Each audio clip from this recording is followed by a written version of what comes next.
అయ్యామండి. తొంటి నొప్పి అన్నాడు, బాగా తొంటి నొప్పితో అల్లాడిపోతున్నాడని మంగళగిరి తీసుకెళ్ళినప్పుడు మంగళగిరిలో ఉన్న ఆయన ఇక్కడికి మాకు ఆరోగ్యశ్రీ మీద పెట్టిస్తామని ఇక్కడికి రాశాడు. ఆయన అక్కడికి అడిగామండి, మరి మా నాన్నకి ఇంత పక్షవాతం ఉంది, ఇలా ఆపరేషన్ చేయొచ్చా లేదని కూడా అడిగాము. ఏం కాదమ్మా ఆయన ఇక్కడికి పంపించారు. ఇక్కడ పంపించినాక అప్రూవల్ అయిద్దమ్మా, సర్జరీ చేద్దామన్నారు.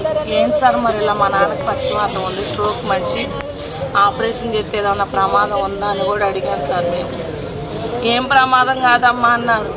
ఏం ప్రమాదం లేదమ్మా అన్నారు. ప్రమాదం లేదన్నారు. ఆపరేషన్ చేశారనే సంగతి కూడా మాకు తెలియదు. లోపలికి తెలిసిందే, ఎవరో చెప్తే మేము వెళ్ళాం పైకి. ఆపరేషన్ చేసింది కూడా ఇదిగో ఇలా చేసామమ్మా, ఇదిగో ఈ రాడ్ వేసామమ్మా అని కూడా మాకు చూపించలేదు. ఐసీలో ఒక్కరోజు ఉంచారన్న మా నాన్న. అంతే, ఒక్కరోజు నుంచి ఇవాళ రూమ్కి షిఫ్ట్ చేశారు 12 అప్పుడు. రూమ్కి షిఫ్ట్ చేసేసరికి ఇంకొరకు వచ్చేసింది, మనిషి లేడు. అంటే మీ అనుమానం ఏంటమ్మా? లేడు. మీ అనుమానం ఏంటి? మాకు ముందే చెప్పలేరన్నా.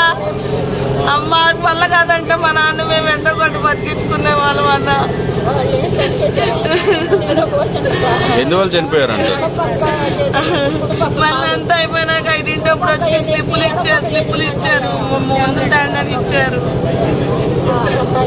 నానా